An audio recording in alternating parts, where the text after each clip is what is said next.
Joe, welcome back. We're talking about jobs right now, and the job numbers for July came out, and on the surface it looks like great news, added 100,000 jobs, but there's a different story to be told if you look elsewhere, right? There is a different story. You always have to look. The devil's in the details, as always, Tom.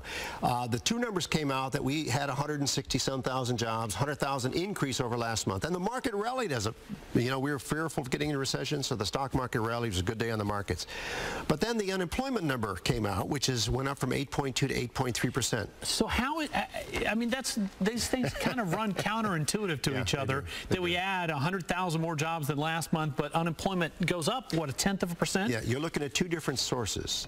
The unemployment number comes from the Census Bureau. Throughout the month, they survey about 60,000 households across the country. They knock on your door, say, are you working? Are you looking for work? Have you lost your job? So on and so forth. And they measure that against the entire workforce. So what happened, we had more people out of work against the entire workforce, bumped up from 8.2 to 8.3%. But the Labor Department surveys 500,000 employers, companies, and says, have you added jobs? Now the real key here is one company down the street may have added a job, another one may have added a job, it may be the same guy, but they've added jobs. So the numbers don't always tell you the whole story. So how do we read this? What does it mean for the bigger picture? Well, the bigger picture is that we are bumbling along the bottom. There was fear of going into a double-dip recession.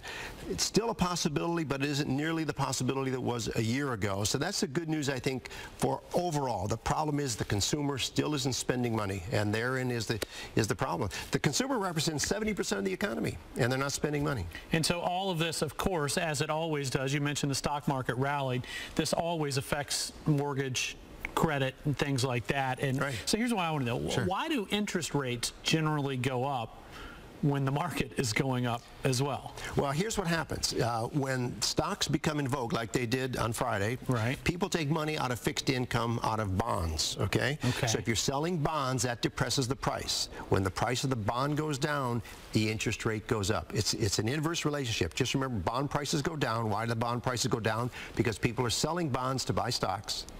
Interest rates go up. Interest rates go up. They affect your credit card, affect home mortgages, and everything that we do. Which is what everybody's looking at and worrying about these days for 5 years now. So what does that mean? What should we take from that? Well, I wouldn't worry about interest rates taking a big jump in the near term, because the Fed isn't going to do anything with interest rates. We've got to keep it low. It's just the interest rates moved up just a smidge on Friday. No big deal, but it did happen. Interest rates went up, and because the stock market went up.